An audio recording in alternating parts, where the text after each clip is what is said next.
Alright, things are getting very serious. The International Longshoremen Association, or the ILA, has confirmed plans to initiate a strike on Tuesday, targeting major seaports along the U.S. East Coast and Gulf of Mexico. Now, before I even continue this video, if you have zero idea what's going on and how the entire US economy could totally collapse because of this strike, make sure you go to my pinned comment. I will give you all the context in that other video with all the details. Otherwise, you might not know exactly what's happening. So go check out that video in my pinned comment. Anyway, this announcement comes after months of tension between the ILA and the United States Maritime Alliance, a group representing employers in the longshore industry, over wages and working conditions. And if no agreement is reached before the Monday night deadline, this will mark the first coast-wide strike by the ILA since 1977. Now, here's what's going on. The primary issue at the heart of this labor dispute is what the ILA calls a half-century of wage subjugation. And the union has long argued that wages for dock workers have not kept pace with inflation or the profits of shipping companies, which have seen a substantial boom due to increased global trade. And the dispute is compounded by concerns over terminal automation projects, which threaten to reduce the number of jobs for unionized dock workers. And the ILA insists that their members deserve higher wages to reflect the profits generated by major shipping companies. But on the other hand, the USMX, which is the opposition, has accused the union of refusing to engage in serious negotiations. Now, the USMX has not yet responded to the latest announcement, at the time of me making this video at least, but the breakdown in talks signals an increasingly likely disruption to the country's shipping operations, which would be very bad for the country. Again, I have a pinned video in my first comment. Go check that video out if you want to see how bad this is for our entire economy.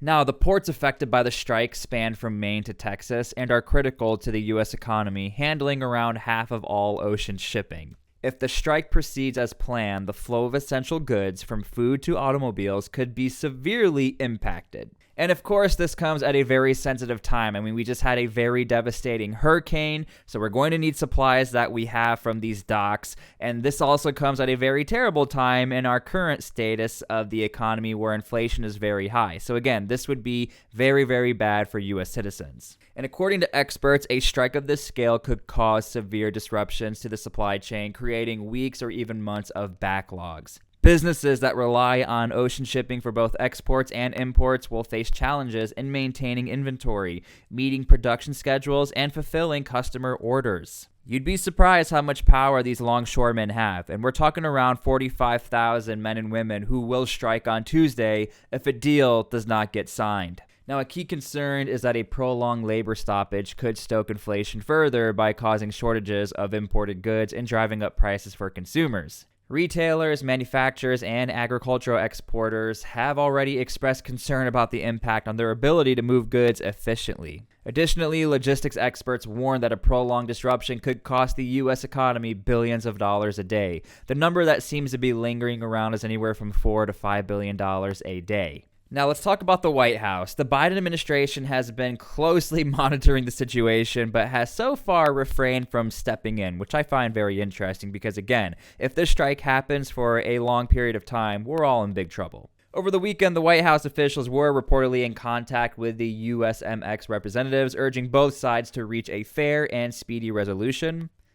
However, President Joe Biden has made it clear that he does not intend to intervene using the Taft-Hartley Act, which allows a president to impose an 80-day cooling-off period in labor disputes that threaten national security or safety. In fact, in a statement, President Joe Biden emphasized his belief in the collective bargaining process, stating, "It's collective bargaining. I don't believe in Taft-Hartley." This stance is notable, especially given the timing of the potential strike, which could have far-reaching economic consequences just ahead of the election. Now, the Taft-Hartley Act was last used in 2002 to end a lockout at West Coast ports.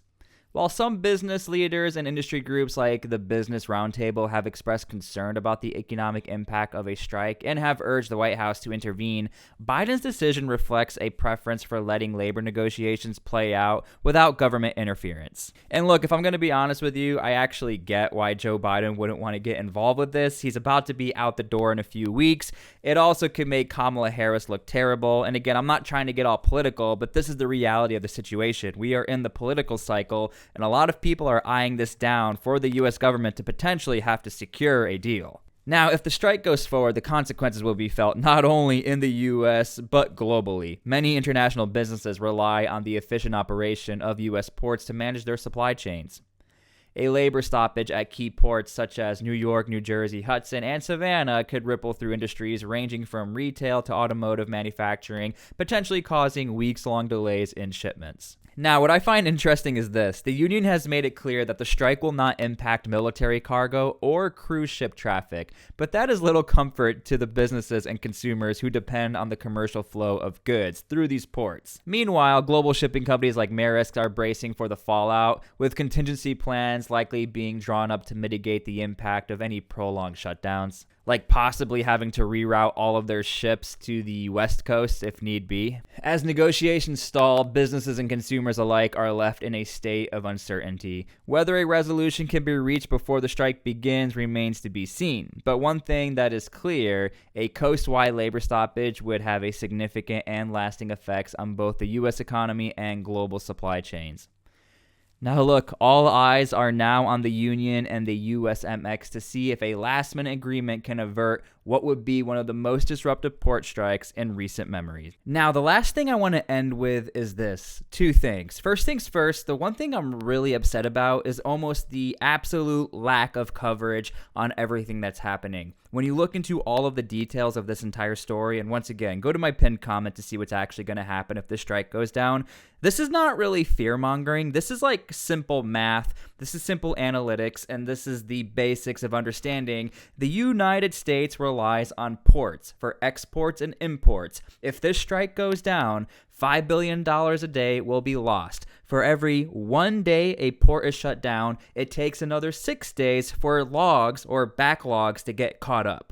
And so it really annoys me as somebody who's following the news 24/7 and pointing this out, because I'm noticing no one's really talking about this. Mainstream media is not talking about this, and it really stinks because this is not really going to get you views. It's not good for clickbait or rage bait. And unfortunately, when the strike does end up going down, if it does go down on Tuesday, everyone's going to be scratching their head saying, why is nobody talking about this? Should I go get some extra supplies? Again, I find it really frustrating that no one's almost talking about this. And number two, I think what we are seeing is the good and bad in unions. I think having a union could be a good thing, because if you do deserve higher wages, yes, you should get higher wages and safe working conditions. But on the flip side of things, you're seeing how just one union alone could absolutely dismantle an entire country. Now look, there are like laws, like I talked about in this video, how you could pretty much stop that or make sure that this union doesn't destroy the country. But nonetheless, again, just 1 day or 2 days could be very devastating for our current economy